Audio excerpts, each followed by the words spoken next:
The second most important vaccine you give your child in the first year of life, in my professional medical opinion, is the pneumococcal vaccine. Vaxneuvance and Prevnar are the most common branch of that.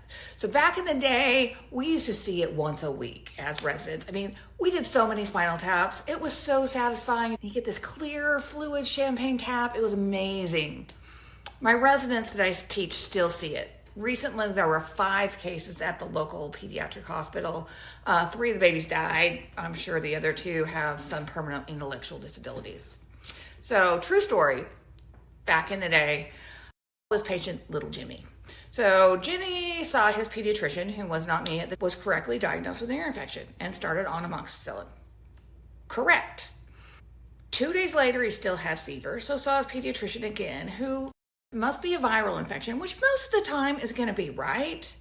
But of the 3 most common causes of ear infections, 2 of them don't always respond to amoxicillin.